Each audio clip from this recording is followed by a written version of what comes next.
Thank you for joining me.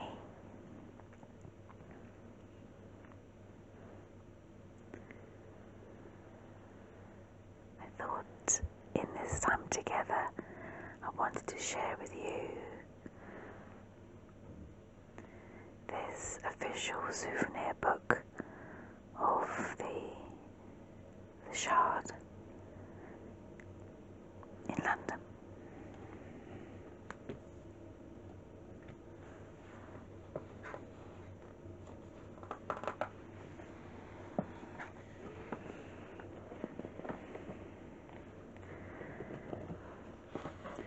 There's some absolutely fantastic views that you can see when you're on I think it's the 69th floor of the SHARD.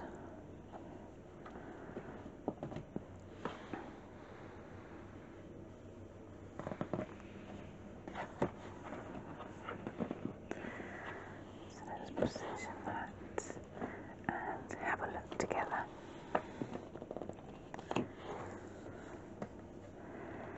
So whether you're trying to spot the bridges or St Paul's Cathedral, Wembley Stadium,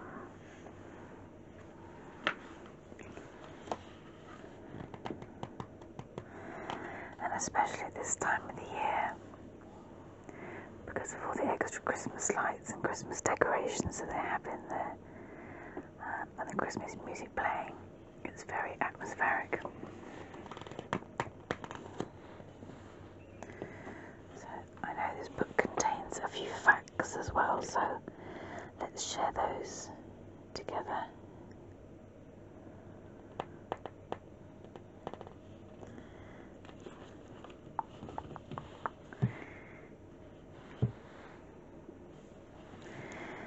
Building the SHARD was an adventure. Renzo Piano, the self-proclaimed bad boy of the architecture world, reminisces about experimenting with ideas in the early days of his career, as well as the process behind building the SHARD and seeing his vision grow.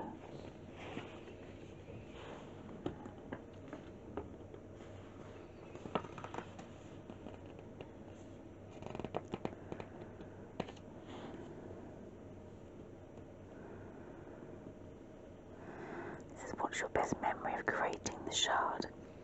Building the SHARD was an adventure. Creating a building is all about working together, so I never get tired of that solidarity and pride. The SHARD is an excellent example of the importance of teamwork. The construction site was unified. The shards are tilted upwards and therefore reflect the mood of the sky, taking on its colours.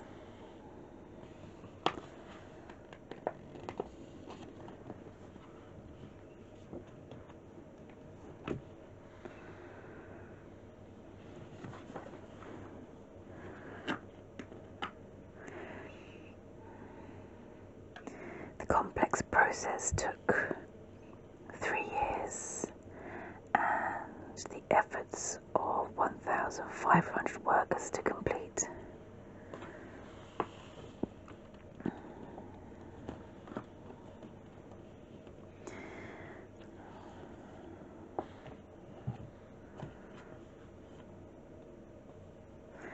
The SHARD is clad with more than 11,000 individual glass panels. And as a dramatic shard of glass, it was almost going to be crucial to get the details just right. In fact, when I was up there the other day, you can't in fact see the Gherkin Centre anymore.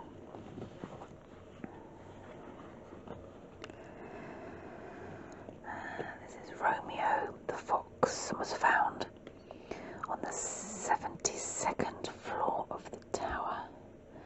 During construction, there was one regular who did not have to wear a hard hat, pour concrete or fit glass panels. A fox cub nicknamed Romeo by the staff was found on the 72nd floor of the tower and is thought to have lived up surviving on food scraps discarded by construction workers. This must have been the city's most high-flying and fittest fox, as he would have had to climb 71 sets of steps.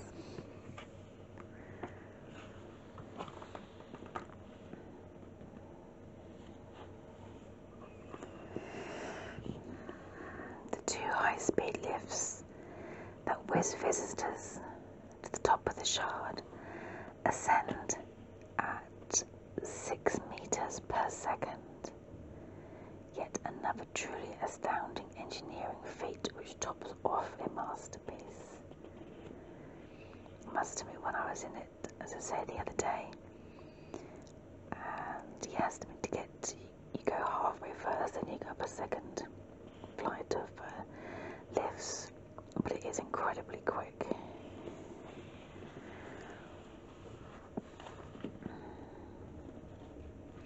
Inside the Shard, comprising world-class offices, award-winning restaurants, a 5-star hotel, exclusive residences, and the UK's highest viewing gallery, the Shard is an all-encompassing vertical city.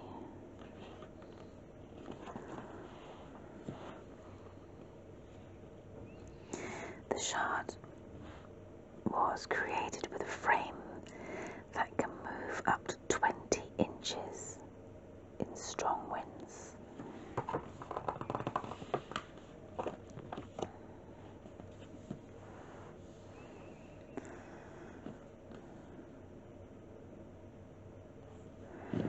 So I'm going to turn this around just for a moment.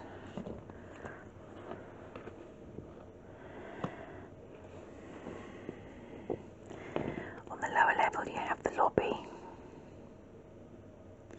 and London Bridge Station, and then as you move up you have between the levels of 4 and 28 it's the offices. You have on the levels 31 to 33 restaurants and bars. The Shard is home to some of London's finest restaurants and modern British cuisine to Asian fusion. The vertical city has something for all tastes. Head to Aqua Shard for contemporary dishes while you look out over London in its 3-story atrium bar on the 31st floor, or treat yourself to the intricate plates from the Northern Chinese restaurant. And then if you move up to the Shangri-La Hotel, take your senses on a trip to the Orient with a stay at one of the 5-star luxury hotels with 202 guest rooms and suites. That's on levels 34 to 52. And then you have between levels 53 and 65, you have residences. And then the top of the Shard, which is levels 68 to 72. From floors 68 to 72, the top of the Shard offers visitors 360 degrees, 40-mile views across the London skyline and beyond. Enjoy a glass of fizz from the Moet Chandon champagne bar on the lower indoor deck before heading to the open air deck to feel the breeze in your hair while you sightsee at 244 meters above the city. What's more, you can enjoy a cocktail or two at the bar on level 72. And then right at the very top of the spire, on levels 75 to 95, the spire is clad with 516 panels of glass, weighs around 500 tons, and is 66 meters tall, the highest point of the Shard. Jagged spire was designed to look unfinished, creating the illusion that the building is disappearing into the clouds.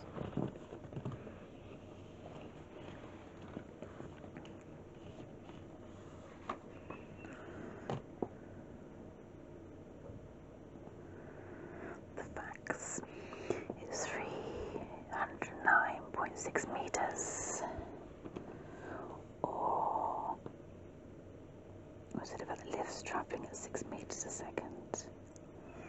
That's 1,016 feet high. You're able to use the toilet 224 meters up for a view of London. The walls are completely glass. It's a very strange feeling. And 1,450 workers from 60 countries helped to build the Shard.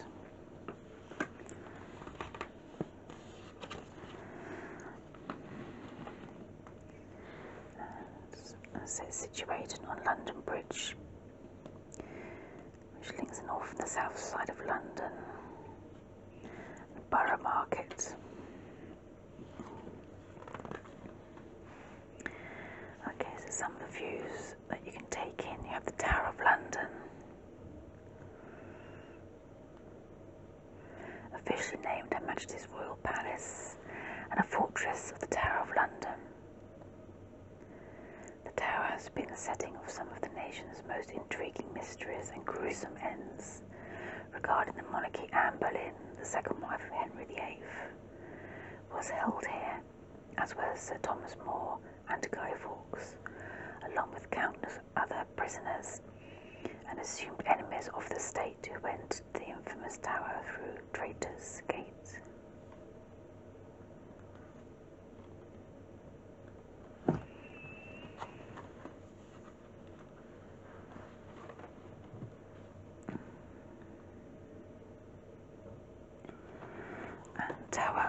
Tower Bridge,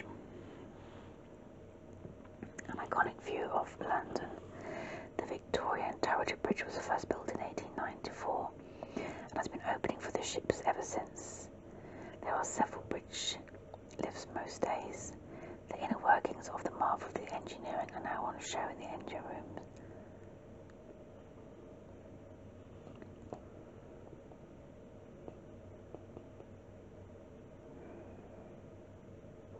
The bridge is named after the nearby Tower of London, the capital's famous castle that has held famous characters prisoners.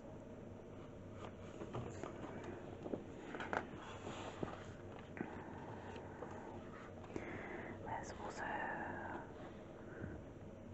Southwark Cathedral and Hms Belfast.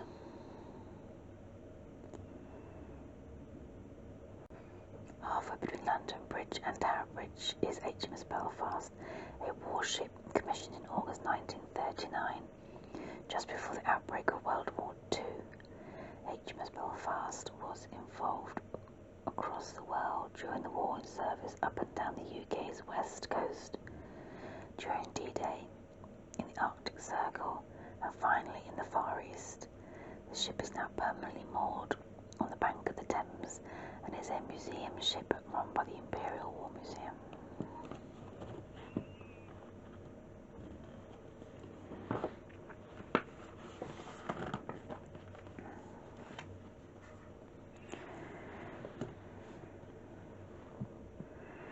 The Golden Hind celebrate maritime history by jumping aboard this superbly constructed ship. A historically accurate replica of the boat that Sir Francis Drake sailed around the globe in 1577 to 1580. And the Globe Theatre.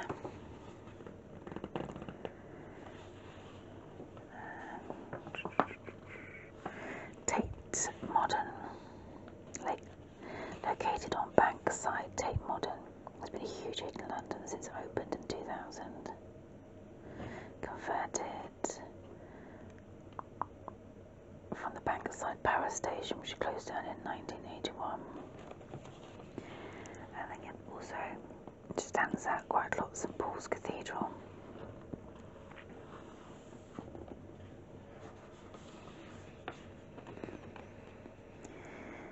Views across London is one that encapsulates centuries of the city's history. But for the sports fans, it also tells the story of decades of memories of joyful celebrations and epic achievements. So at a glance,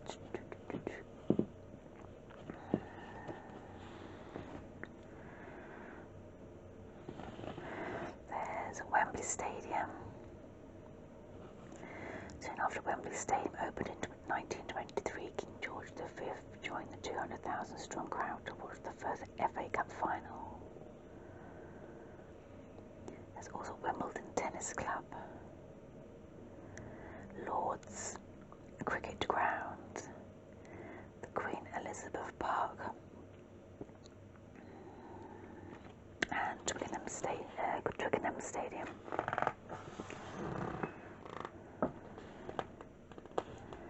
Royal London. On a clear day from the top of the Shard, you can see Windsor Castle, around 30 miles due west, which is the world's oldest and largest inhabited castle and a royal residence for more than 900 years. It is also said to be the Queen's favourite residence, and she often spends her private weekends here.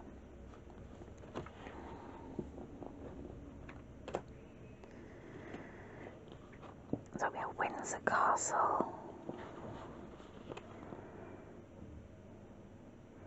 What makes Windsor Castle so special? William the Conqueror built this hilltop fortification following the 1066 invasion of England, and it was later rebuilt by Henry II, who added the immense round tower. We have Buckingham Palace, the Queen's official London home.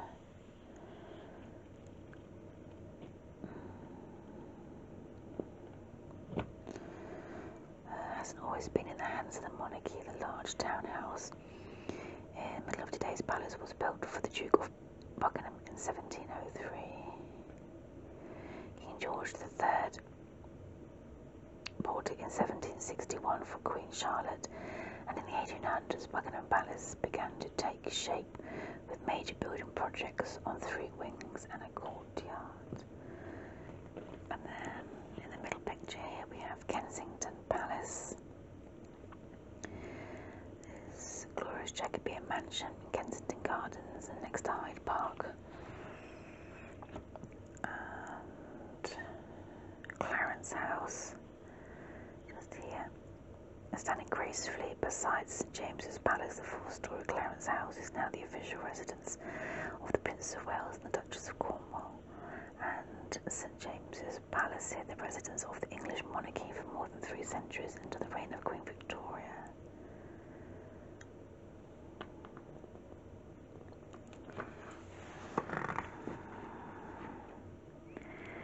London timeline. So we have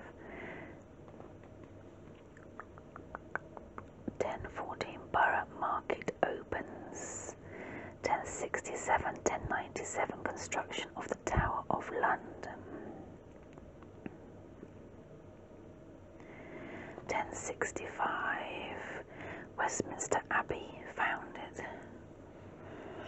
1509 to 1547 the reign of Henry VIII. 1070 Windsor Castle is built. 1577 to 1580 Sir Francis Drake sells the golden iron around the globe. 1599 Globe Theatre inaugurated in Southwark. In 1666 the Great Fire of London destroyed most of the city of London. 1666 to 1723 construction of St Paul's Cathedral. 1703 Buckingham Palace is built. 1819 Queen Victoria is born at Kensington Palace. 1863 first line opens on the London Underground. 1894 opening of Tower Bridge. 1953 Elizabeth II is crowned Queen. Here's one, 1918 women get the vote after suffragette campaigns. 1999 to 2000 new landmarks open. The Tate Modern Millennium Bridge and Millennium Dome, now known as O2 in Greenwich. 2013, the top of the SHARD viewing gallery opens to the public. 2011, Prince William marries Kate Middleton at Westminster Abbey. 2018 was Prince Harry marries Meghan Markle at Windsor Castle. London from the top of the SHARD.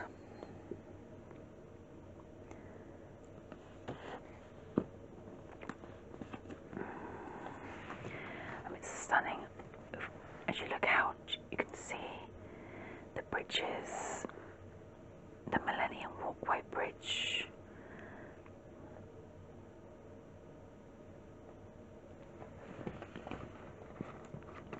Up there, that's the ship.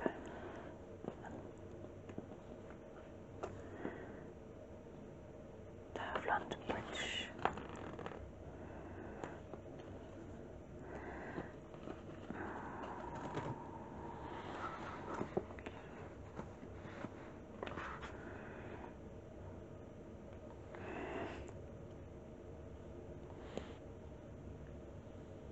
Some of them are just very much in the distance, and in fact at night it's almost easy to see because something's illuminated. You've got in the distance the Houses of Parliament and Westminster Abbey and Buckingham Palace. Wimbledon Tennis Club right back there, the Battersea Power Station.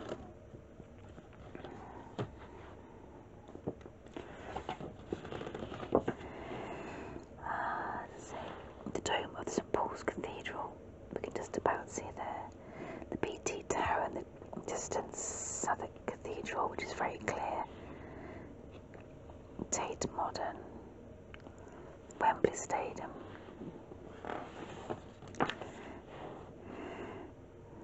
Hms Belfast,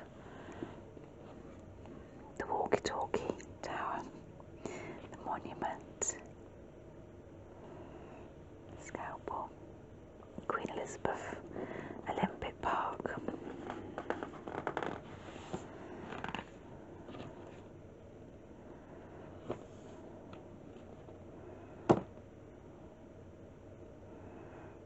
City Hall, Canary Wharf,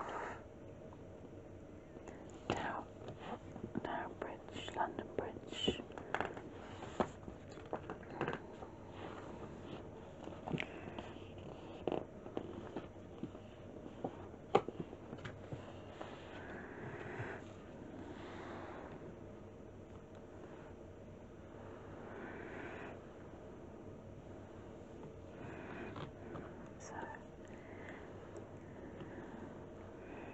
I hope you found that relaxing or interesting. Really, whatever